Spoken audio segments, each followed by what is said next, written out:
رانا صاحب، یہ بات صحیح ہے کہ ایران کا نظام ایسا ہے کہ جو وہاں پر شخصیات سے زیادہ اداروں کو انہوں نے مضبوط رکھا ہوا ہے، اور یہی بنا ہے کہ جب پہلی ویو میں ان کی اعلیٰ ترین قیادت کو شہید بھی کر دیا گیا تو ایران تب سے لے کے آج تک 19ویں دن بھی ریٹیلیٹ کر رہا ہے، جو ان کی کیپیسٹی ہے، یعنی کہ ہار نہیں مانی، لیکن پھر بھی it's a great setback for them. بسم اللہ الرحمن الرحیم. دیکھیں، آبویسلی جو ہے ایک ایرانین ہیرو تھے، اور ان کی اسیسینیشن یا دیگر اور جو سینئر ملٹری لیڈرشپس ہیں ان کی اسیسینیشن جو ہے ایک سیٹ بیک تو ضرور ہے، لیکن یہ تو ڈونلڈ ٹرمپ کے اپنے الفاظ ہیں کہ جو فرسٹ ایئر آف لیڈرشپ ہے وہ انہوں نے ان کو اسیسینیٹ کیا، سیکنڈ ایئر کو بھی کیا، لیکن آج بھی جو اسٹرکچر ہے وہ قائم ہے، اور ایران جو ہے وہ اسٹرینتھ اور ریزیلینس شو کر رہا ہے. تو یہ بڑا انپریسیڈنٹڈ ہے کہ اتنے ہیوی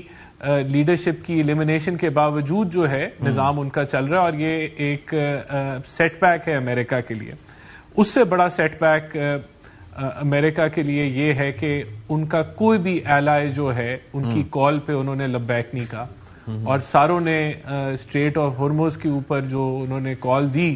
کہ ادھر اپنی، یہ بہت بڑا سیٹ بیک ہے، یہ انپریسیڈنٹڈ ہے. یہ بھی میرے خیال سے امریکہ کو اتنی آؤٹ رائٹ ریجیکشن ان کے ایلائز کی طرف سے ڈپلومیٹکلی یہ ثابت کرتا ہے کہ یہ جو جنگ چھڑی یہ اس کی ضرورت نہیں تھی، اور اس کے جو مقصد نہیں تھا، ضرورت نہیں تھی، آگے ضرور کوئی پلان نہیں تھا، کسی کو اعتماد میں نہیں لیا گیا، کچھ بھی تو نہیں ہوا اس میں. یعنی کہ جو چیکس آپ نے رکھنے ہوتے ہیں، میں نہیں کہتا کہ جو لیبیا کی انویژن تھی وہ ٹھیک تھی، عراق کی انویژن ٹھیک تھی، لیکن وہاں پر انہوں نے اپنے اتحادیوں کے اعتماد میں لے کر ایک ماحول بنایا تھا. یہاں پر تو کوئی پرووکیشن بھی نہیں تھی. تو میں سمجھتا ہوں کہ یہ جو ایک دنیا سے کرٹیک آ رہی ہے، امریکہ سے کرٹیک آ رہی ہے، یورپین ممالک سے آ رہی ہے، ہر جگہ سے آ رہی ہے، وہ اس چیز کو ایکسپوز کر رہی ہے کہ اس چیز کی ضرورت نہیں تھی. اور جتنا یہ ڈریگ ہوتا جا رہا ہے معاملہ، اس کے اندر جو زیادہ نقصان میں سمجھتا ہوں وہ